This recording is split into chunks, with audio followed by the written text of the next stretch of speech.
CyberGhost is your go-to for variety and ease of use. CyberGhost VPN is a pretty solid choice if you're all about streaming and want plenty of options. There's an abundance of over 10,000 servers in over 100 countries, so yeah, finding a fast connection, well, it's not really a problem here. Now, here's why CyberGhost and Asus routers are a great combo. It's perfect for streaming. It's got servers optimized for platforms like Netflix, Hulu, and BBC iPlayer. Basically, if you're tired of seeing that this content isn't available in your region message, well, CyberGhost has got you covered. Set it up on your Asus router and suddenly every device in your entire house gets the VIP streaming treatment. And don't stress about the setup, it is super simple as well. It's got easy to follow guides that'll walk you through everything step by step, even if you're not a tech wizard. So if streaming is your main thing, then CyberGhost is worth checking out. So now that you've got your VPN picked out, let's talk about setting it up. Setting up a VPN on your Asus router might sound like a huge headache, but trust me, it is way simpler than it seems. Let me walk you through the basics.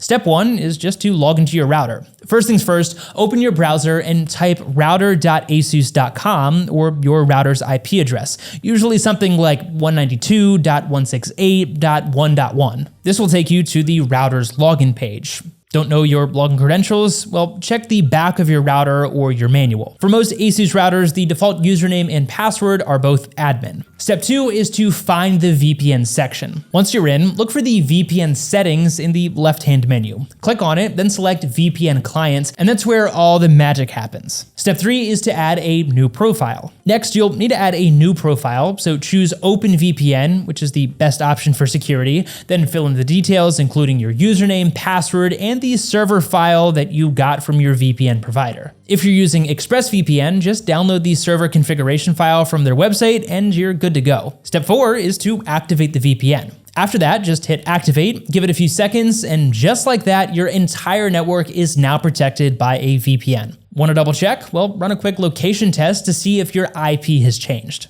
Oh, and a quick pro tip for you, if you want a more detailed walkthrough with visuals, then we've got you covered. Head to our channel and check out our full tutorial on setting up ExpressVPN with your Asus router. Whether you're streaming, gaming, or just trying to keep your browsing private, these VPNs have got you covered. Ready to take the next step? Well, hit the links down in the description for reviews, details, and even our full setup tutorials. Before you go, make sure you hit the like button, subscribe to the channel, and ring that bell so you never miss a chance to level up your tech game. But as always, thank you so much for watching, and we'll see you in the next video.